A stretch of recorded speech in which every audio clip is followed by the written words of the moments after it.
باورچی کے سہایک یہ درشیہ دیکھ کر زور زور سے چیخنے لگے۔ انہوں نے ترنت ایک ویدی کو بلایا اور اسے آدیش دیا کہ مچھلی کا پیٹ بہت ساودھانی پوروک کاٹا جائے تاکہ باورچی نکل آئے۔ جب مچھلی کا پیٹ کاٹا گیا تو اندر سے باورچی نہیں، میں بھی صحیح سلامت نکلا۔ میری آنکھیں جو چیل نے لی تھی وہ بھی اب بالکل صحیح ہو چکی تھی۔ میں پوری طرح سوستھ تھا اور اپنی آنکھوں سے سب کچھ دیکھ پا رہا تھا۔ لیکن جب اس کے ساتھ میں باہر آیا تو سب کی آنکھیں پھٹی کی پھٹی رہ گئیں۔ سب سوچنے لگے کہ مچھلی کے پیٹ میں جا کر باورچی 1 سے 10 کیسے ہوا۔ میری انوکھی داستان سن کر کوتوال صاحب بہت خوش ہوئے۔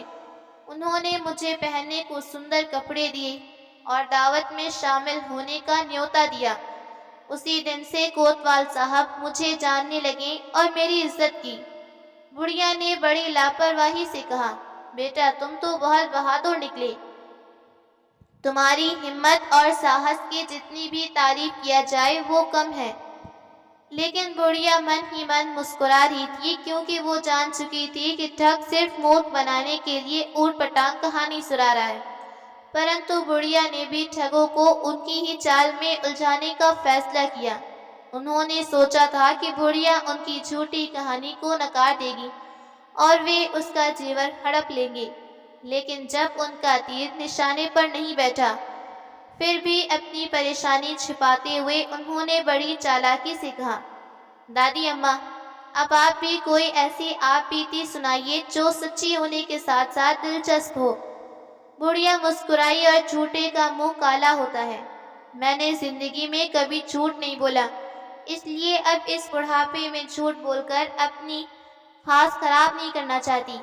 لیکن میری ایک شرط ہے، اگر تم نے میری کہانی کو جھوٹا کہا تو میں تم دونوں سے 500 روپے وصولوں گی۔ ٹھگوں کو لگا کہ بڑھیا کی کہانی سننے کے بعد کہہ دیں گے اماں آپ کی کہانی سچی ہے، اور تب تک ہم اس بڑھیا کو ٹھگنے کی کوئی نئی یوجنا بنائیں گے۔ یہ شرط منظور ہے۔ بڑھیا نے اپنی کہانی شروع کرتے ہوئے کہا، بیٹا میرا باپ ایک کسان تھا۔ جب میری شادی ہوئی تو دہیج میں اس نے بیلوں کی جوڑی دی۔ وہ بیلوں کی جوڑی اتنی سندر تھی کہ دور دور گاؤں والے دیکھنے آتے۔ ایک بیل نے دوسرے بیل کے ماتھے پر اتنی زور سے سینگ مارا کہ اس کے ماتھے پر بہت گہرا زخم ہو گیا۔ میرے پتی نے اس بیل کا بہت علاج کروایا پر اس کا گھاؤ بھرنے کا نام نہیں لے رہا تھا۔ پھر نہ جانے کہاں سے ایک روئی کا بیج اس زخم کے اندر چلا گیا۔ اس نے اسے نکالنے کی بہت کوشش کی لیکن وہ نہ نکلا۔ دھیرے دھیرے وہ پودا اتنا بڑا ہو گیا کہ اس میں بہت سی عمدہ قسم کی کپاس اٹھنے لگی۔ ہم نے اس کپاس کو اکٹھا کرنا شروع کیا۔ جب یہ خبر دور دور تک پھیلی تو لوگوں کی بھیڑ ہمارے گھر امڑ پڑی۔ سبھی اس انوکھے بیل کو دیکھنے کے لیے آنے لگے۔ ہم نے بیل کو اپنی حویلی میں باندھ دیا اور اس کی درشن فیس 4 آنے پرتی ویکت رکھی۔ بیل درشن سے ہمیں اتنی کمائی تھی کہ ہمارے دن بدل گئے۔ کئی عورتوں کو روئی دھونے پر لگا دیا، چرخوں پر سوت کاٹنا شروع کروایا۔ دھیرے دھیرے ہمارے پاس کپڑوں کے ڈھیر لگے، جن میں کچھ کمبل نما کپڑے خاص طور پر بنے گئے تھے۔ ایک دن جب ہم نے کپڑوں کا حساب لگایا تو پتہ چلا 2 کمبل چوری ہو گئے۔ ان کی بہت تلاش کی مگر کوئی پتہ نہیں چلا۔ اتنا کہہ کر بڑھیا نے ٹھگوں کی اور گہری نظروں سے دیکھا اور بولی، بھگوان جھوٹ نہ بلوائیں، آج میرے وہ دونوں کمبل مل گئے۔ اس پر ٹھگ آشچر چکت بولے، آپ کو کہاں ملے؟ بڑھیا نے دونوں ٹھگوں سے کہا کہ وہ میرے دونوں ٹھگ کمبل اوڑھے آپ دونوں ہیں، اس لیے شرافت اسی میں ہے کہ تم لوگ فوراً میرے دونوں کمبل واپس کرو۔ وہ ایک دوسرے کی شکل دیکھنے لگے۔ انہوں نے سوچا کہ اگر ہم یہ کہتے ہیں کہ یہ جھوٹ ہے تو ہمیں 500 روپے دینا ہوگا، کمبل تو 10-20 کا ہوگا۔ اس لیے انہوں نے بنا کوئی ہیلا حوالہ کیے جھٹ پٹ اپنے اپنے کمبل اتار کر بڑھیا کو سونپے۔ بڑھیا نے دونوں کمبل اپنے پاس رکھ اپنی کہانی بڑھایا، ہاں بیٹا، اسی کپاس سے ایک جولاہے نے بہت بہترین ململ تیار کی۔ ململ کا ایک پورا تھان چوری ہو گیا۔ ہم لوگوں نے اس کی بہت تلاش کی مگر کوئی سراغ نہیں ملا، مگر اب میں دیکھ رہی ہوں کہ تم دونوں نے جو کپڑے پہنے ہیں یہ چوری ہوئے ململ کے تھان ہیں۔ وہ سوچنے لگے اب تو لینے کے دینے پڑ گئے، اب یہ بڑھیا ہمارے کپڑے بھی اتروا لے گی۔ اس لیے ان میں سے ایک ٹھگ نے جلدی بات بدلتے ہوئے کہا، اماں کہانی تو صحیح ہے لیکن ہمیں بہت بھوک لگی ہے، کھانے کے لیے کچھ لائی ہیں تو ہمیں دیجیے۔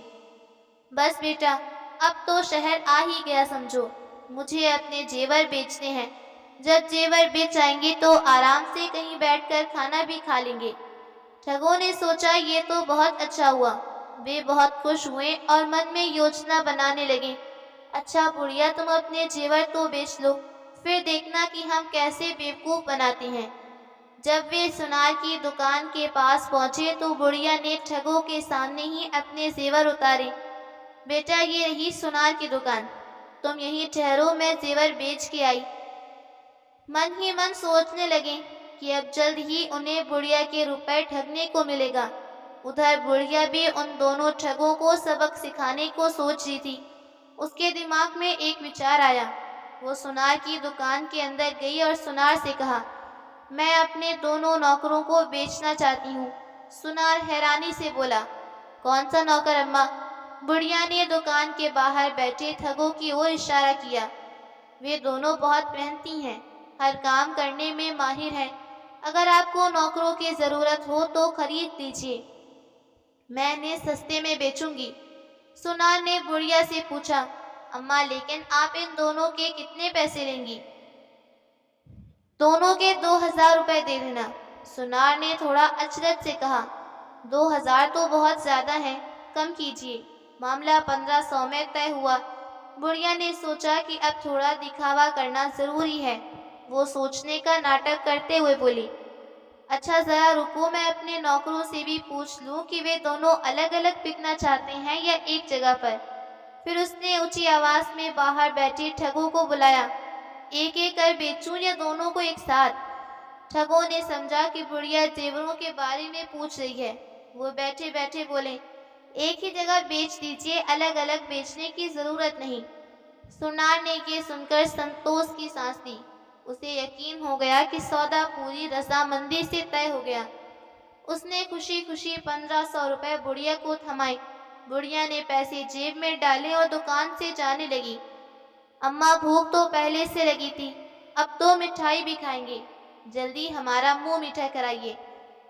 گھبراؤ مت بیٹا، تمہیں کھانا بھی ملے گا، مٹھائی بھی، تم تھوڑی دیر کی ہی انتظار کرو، میں پاس کی دکان سے کھانا اور مٹھائی لائی۔ ایک ٹھگ نے پھر آواز دی، اماں مٹھائی ذرا زیادہ لانا۔ فکر مت کرو بیٹا۔ پھر دھیرے دھیرے ان کی نظروں سے اوجھل ہو گئی۔ اب دونوں ٹھگ مٹھائی کے انتظار میں بیٹھے تھے۔ ادھر سونار نے جب دیکھا کہ اس کے نوکر باہر بیٹھ کر آرام سے باتیں کر رہے ہیں تو اس نے بلایا اور ڈانٹنا شروع کیا۔ پہلے تو دونوں ٹھگ سر جھکا کر چپ چاپ باتیں سنتے رہے، لیکن ماجرا سمجھ میں آیا تو ان کے ہوش اڑ گئے۔ اب پچھتانے کے سوائے کوئی راستہ نہیں تھا۔